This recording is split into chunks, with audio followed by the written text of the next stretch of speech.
Oke, bismillahirrahmanirrahim. Assalamualaikum warahmatullahi wabarakatuh. Perkenalkan, nama saya Rofiatul Maulidina dari kelas TBIB dengan NIM 2301 07110054. Pada video kali ini, saya akan membahas tentang Qawaid al-Fiqhiyah al-Khamsah untuk memenuhi tugas studi fikih. Apa sih qawaid itu? Kata qawaid adalah jamak dari kata qaidah yang menurut bahasa berarti al-asas. Artinya dasar. Maksudnya dasar atau fondasi dari berdirinya sesuatu atau pokok suatu perkara. Sedangkan secara etimologi adalah dasar-dasar atau asas-asas yang bertalian dengan masalah-masalah atau jenis-jenis fikih.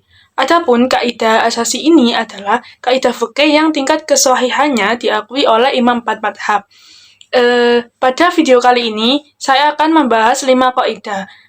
Kaidah yang pertama ada al-umuru bimaqasidiha, yang artinya segala sesuatu tergantung pada niatnya.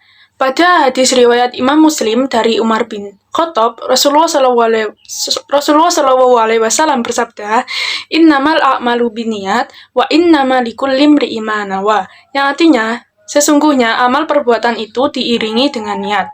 Adapun contoh penerapannya adalah niat dalam menjalankan ibadah umroh dan haji, yang harusnya diniatkan ibadah, namun ada yang berniat untuk wisata atau rekreasi. Itu percuma, maka harus ikhlas. Begitu. Untuk kaidah yang kedua ada al-yaqinu la yazalu bisyak. Keyakinan tidak dapat dihilangkan dengan adanya keraguan. Dari hadis riwayat Imam Tirmizi dan Nasai dari Muhammad Al-Hasan bin Ali bin Abi Thalib, Rasulullah Shallallahu Alaihi Wasallam qala hafidtu min Rasulillahi Shallallahu Alaihi Wasallam da ma yuri buka ila ma la yuri buka. Aku telah menghafal dari Rasulullah Shallallahu Alaihi Wasallam, tinggalkanlah sesuatu yang meragukanmu dan ambillah sesuatu yang tidak meragukanmu. Contoh penerapan kaidah ini yaitu, jika seseorang ragu dalam wudhu, maka harus berdasarkan keyakinan apakah dia itu sudah batal atau tidak, bukan pada keraguannya. Kaidah yang ketiga ada al-masyaqqatu tajlibut taisir. Kesulitan mendatangkan kemudahan. Pada Quran Surat Al-Baqarah ayat 185, yuridullah bikumul yusra wa la yuridu bikumul usr.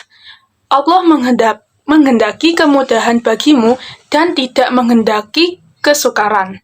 Contoh penerapan dalam kaidah ini, dalam perjalanan jauh, seseorang boleh mengqashar atau meringkas sholat.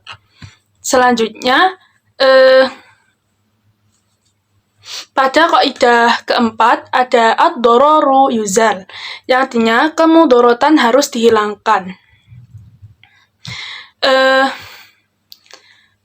Dari hadis riwayat Imam Malik bin Anas, la dorora wa la diror, man dorora dorrohullah wa man syaqqa syaqqahullah. Tidak boleh membuat kemudorotan kepada diri sendiri dan tidak boleh pula membuat kemudorotan pada orang lain. Siapa saja yang memudorotkan, maka Allah lah yang akan memudorotkannya, dan siapa saja yang menyusahkan, maka Allah lah yang akan menyusahkannya.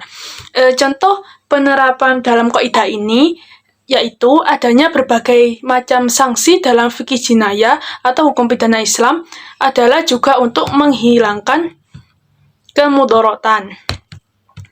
Contoh lain dalam kaidah ini ada dalam pernikahan adanya aturan talak untuk menghilangkan kemudorotan yang lebih besar dalam rumah tangga. Untuk kaidah selanjutnya, kaidah yang terakhir ada al-adatu muhakkamah, yaitu yang berarti adat kebiasaan bisa dijadikan sebagai hukum. Dari hadis riwayat Al-Bukhari dari Sayyidah Aisyah radhiyallahu an, Fatimah binti Hubais bertanya kepada Nabi Shallallahu Alaihi Wasallam. Dia berkata, saya ini berada dalam kondisi haid yang tidak berhenti. Apakah saya harus meninggalkan sholat? Nabi bersabda, tidak, itu adalah darah penyakit. Tapi tinggalkanlah sholat berdasarkan ukuran hari-hari yang engkau biasa menstruasi. Kemudian mandilah dan sholatlah. Contoh penerapan dalam kaidah ini yang dilakukan minimal 2 atau 3 kali kasus tentang ukuran darah haid dan kebiasaan suci yang dialami oleh wanita. Contoh lain dari kaidah ini adalah dalam sewa menyewa rumah. Jika kebiasaan umum adalah membayar sewa di awal bulan, maka hal tersebut dianggap sebagai syarat kontrak gitu. Jadi kesimpulan dari pembahasan qaid Fiqhiyah Al-Khamsah ini adalah pedoman umum bagi umat Islam untuk menjalankan hukum syariat. 5 kaidah utama ini disepakati oleh semua imam madhab dan berfungsi untuk menyelesaikan masalah fikih dengan cara yang fleksibel, namun tetap mengikuti prinsip-prinsip dasar Islam. Dengan memahami 5 kaidah ini, umat Islam dapat menerapkan hukum syariat dengan tepat dalam berbagai situasi.